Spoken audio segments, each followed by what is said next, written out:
Waheguru Ji Ka Khalsa, Waheguru Ji Ki Fateh. So, thank you very much for having me today. It's a great honor and also a privilege to be here with you today. When I walked up the stairs, I could hear everyone chanting. And you always think, gosh, these people are sitting, they're chanting, they're meditating, they're doing yoga. I don't have anything to tell them. They're doing all the right things.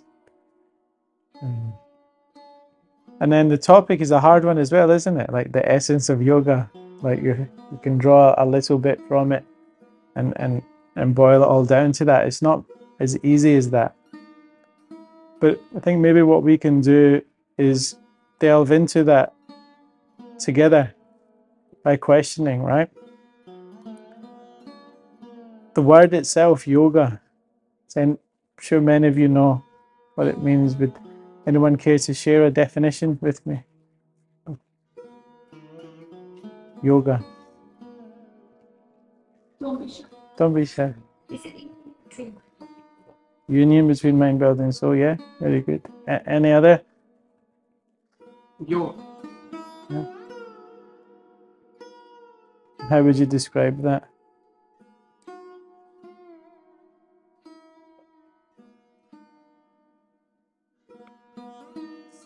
It's hard, isn't it? So let's work with the definition of union between mind, body, and soul. So if we take the word by itself, it means union. Union. Yeah. So the union with what? How? These are all separate matters almost, aren't they? But if we first understand the bit about union, so yoga. Now, when we do the practices, for example, of yoga in a class setting like we are today, we are trying to bring those things you mentioned together, aren't we? We are forming a posture. We are trying to develop the mental alertness and awareness and concentration to perform that, and hope that in doing so we get glimpses of something which is beyond the mind and the body, something somewhere closer to self. So it's union. But the striking thing is when you realize that yoga, which is something that enlightened beings have pursued, union, it talks to our natural state being one where we are not whole. That's very striking. It's putting us in a situation where it's saying we have to pursue union with something. Now, as a Gosik in the Sikh tradition, we lean on the fact that that thing we are seeking union with is within ourselves. It is out with, but it is within ourselves as well. Yes, sir. Good. So yoga, what is the essence of yoga? Well, firstly, what is the essence of us? What is our natural state? And the fact that we are pursuing this, whether it is to get physically better, whether it is to get mentally better, whether it is to inquire to some reality beyond our mental and physical state, whatever it is, we are pursuing something. We are in pursuit of something. And you say whether it is the union of mind, body, and soul, what are we doing that for? We are doing that for to try and be whole, aren't we? That these are the components of ourselves relating broadly to mind, body, spirit. Or if it is our own soul, it's the same thing, isn't it? That we have a soul, we have a spirit. That is a part of us that is not readily accessible to us in our mundane consciousness. So we try and elevate our consciousness. We are seeking something else, and I think that's important. When we realize we are seeking something, we can start to focus on that seeking. Because what can happen is we can get distracted. When we feel that sense of incompleteness, which is natural, if the enlightened beings pursue union with something, it suggests the enlightened beings realized that there is something missing, a part of us that is not whole, a part of us or something which is greater. We can understand this simply as our life force. If sometimes we come into yoga, or sometimes looking like this, people think maybe they're going to get a lecture on God. You might. But when someone asks to define that, what is that? In our language, we have so many terminologies to express infinity, the divine, the cosmology, the manifest, the unmanifest. We have so many terminologies of expression towards that. But we can say that that is Hari. That is simply the living light which is contained within each and every living being. We can accept that there is life within each living being. If we can accept that, then we can accept that the closer our relationship with the life within ourselves, the life within ourselves that sustains us, the knowledge and technology of how to grow, of how to have teeth, how to have hair, how to digest food, how to see, how to hear, how to smell. The knowledge and technology wasn't acquired by us through some pursuit or some study. It came from something inside. This isn't just yoga.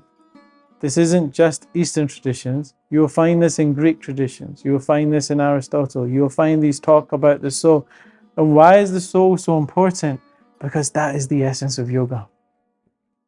It is the unison with that part of the self that is not mind or body. This is my body. This is my mind. It's mine. I am not body. I am not mind. And I know that's very simple, but it's so powerful. Sometimes, and this is something maybe more recently, when if I would feel a certain way, and I would say, I feel like this, I feel like this, I feel angry. I've realized it's a lot better to say I feel than I am. I am angry. I feel angry. Just in your language, you're differentiating several things. Number one, you're not your mind. You're not your emotion. Number two, you're a being that exists at a greater frequency than your worst emotions and thoughts.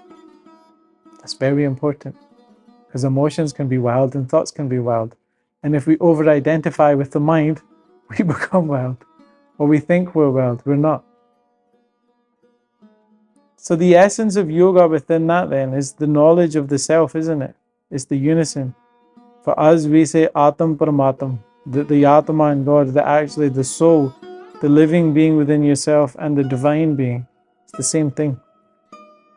It's like pursuing the drop from the universe and realizing, even this drop from the universe or this drop from the ocean is part of the ocean. The essence then.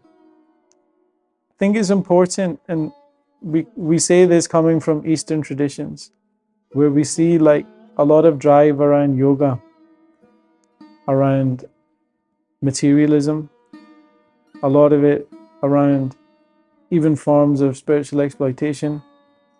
And really, you will find these types of things in anything pure in life you pursue. You will have to overcome many of these types of things in society, these biases, to actually think, well, is there some essence beyond these things? And that you find within yourself. Yoga. Don't think of yoga as just a class though. Don't think of yoga as I do yoga on Mondays, is it Mondays and Fridays? Mondays and Fridays, no. That's not what being a yogi is. If it means to be in unison, if it means to be whole, then it means we must be in unison and we must be in whole when we participate in the world.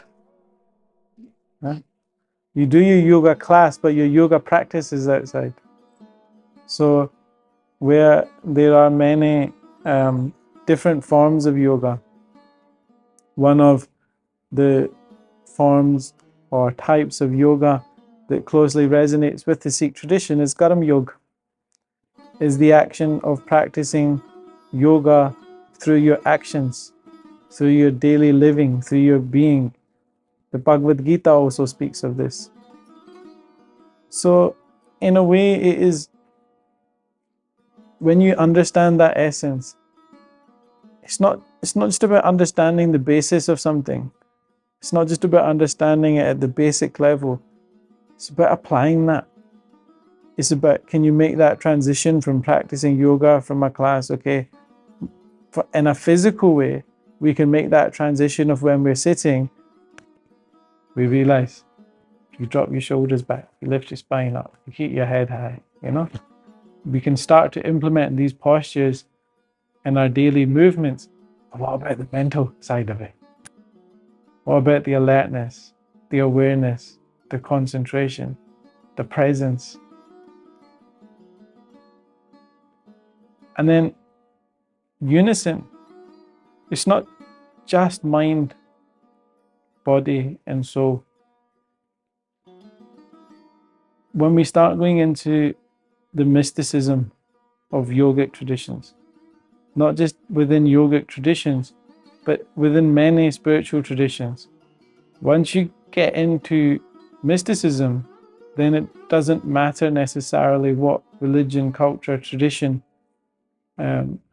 some of this is emanating from, because you will find so many crossovers in the unexplored world. And what do conscious enlightened people do? They don't just sit and meditate to try and access a world beyond. They try and merge this world and that world. What does that mean? It means if there's a creative energy and a source from which everything came to be, however it came to be, it is here. It is present. If there is a life force within you that is keeping you alive, there's a life force within you that's keeping you alive. That's very powerful, you know? How much do we focus on the negative? I'm tired. My back hurts. My leg hurts sitting here, right? Wow, we've got something in us keeping us alive. Do you know how much it takes to keep a living being alive? How many functions are ongoing? It's okay. Can we pause on that? Can we meditate on that?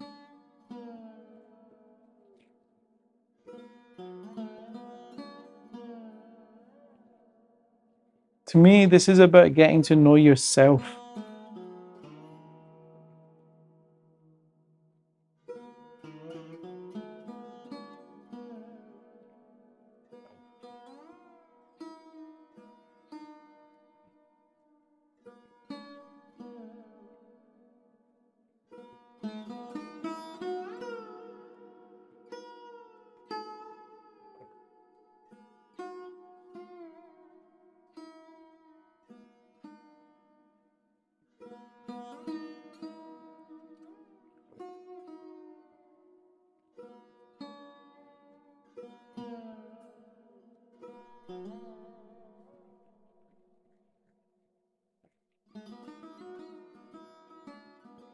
Much of our life we spend in fear and doubt. If I do this, if I don't do that, I'm not going to do this because of that. I'm not good enough for this. There's so much of it that's spent in the negative. And it's not to say that there aren't things that can be gained from the negative, but it's become so bad we've forgotten that there's so much inside us. And it's not about glorifying false self-confidence. It's in recognizing there is something really powerful within us. And we can start to identify as that. Okay, this thing within me that is keeping this body alive, this body belongs to that. If that thing goes, if that thing we call life, and we don't have to give it any other definition beyond the word life, if life goes, this body is no more. If life goes, this mind is no more. We think we are body. We think we are mind. We are life. At the most fundamental level, we are living beings. But we are so detached from the life within us that we have to do yoga. We have to do yoga. We have to do abhyas. We have to do sadhana. We have to do nityanam. We have to remind ourselves, not just every day, throughout the day. This is one meditation that I would greatly encourage everyone to do. It requires nothing else other than simply sitting in whichever way you're comfortable. And it'd be a great honor if maybe we all spent 2 minutes just meditating on that with our eyes closed, just breathing and receiving the life within us.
So I'm going to leave you with an analogy, a story, and maybe remembering the story will help in remembering some of the insights we have shared. So imagine you're a passenger and you're in a chariot, a very nice chariot, and there is a charioteer who is guiding the horses, and then there are the horses. So the horse is the animal, the horse is the body, the charioteer is the brain, the mind, the one giving directions. The passenger in the chariot, that is us. That is something close to the true self, experiencing this life, being present in this life. If we let the horse go unchecked, may not be very good. So we entrust some duties to the charioteer to guide the horse. If we leave the charioteer unchecked, then it could be no good either. If we leave the mind unchecked and we leave the mind to be the boss, then we may not get to where we want to get to. We may not agree with all the decisions that we're taking, and we might find it doesn't always work in our best interest. The mind makes thousands of complex equations every minute to make small decisions very, very easy for us. It doesn't always get them right. It's not a computer. It's going to get things wrong. And what happens when we get things wrong? I'm a bad person. I'm a this. We're trying to get away from I am an event. I am an experience. I am a thought. I am a feeling. I am an emotion. I am a state of something, whatever you're in. To I am that living being. Yeah? We've used living. We could simply change the language again to conscious being. And now that Jeev, that soul, that Atma, now becomes something pursuing Chetana, something pursuing pure consciousness. Realizing that that form, the living form, is the conscious form as well. So you see, the two things are hand in hand. Your consciousness, how conscious you are, your chet, how awakened you are to that life, to that jeev. This is why we meditate. So again, I'm very grateful for the opportunity to have come here and been part of your class today. I do hope that maybe there were some parts of today's talk that you take away from you. As a Nihang Singh, a Sikh who practices the orthodox warrior traditions of our religion, our living is very much a way where we seek to embody Raj Yog. We seek to embody the ancient traditions where individuals would pursue spirituality and warriorhood, where individuals would pursue being renunciates from the world while also living regally, hence the arms, the dress, etc. So for us, yoga is about infusing all of those things at an individual level and a worldly level, between the material world and the unmanifest world, between mind, body and soul, between our karam and other people's karam, between our actions and what's required of us in this world. It's about bringing all of those things into unison. And to me, that's the essence of yoga. It's continually striving for unity within yourself, within your existence, within your inner being. What do you do with that if you orientate yourself to be that kind of person? You'll look for unity in your relationships. You'll look for unity in your family. You'll look to unity in your community groups. We're not whole if we don't have that unity within ourselves. We'll never find it externally. The essence of yoga then, it's about that wholeness, isn't it? It's something back to that unity. But recognizing and accepting that until without it we're not whole. We're conceding to being either just the body or just the mind. And sometimes that sucks. That's not always great. Okay, thank you very much. It's been a pleasure to be with you. Waheguru Ji Ka Khalsa. Waheguru Ji.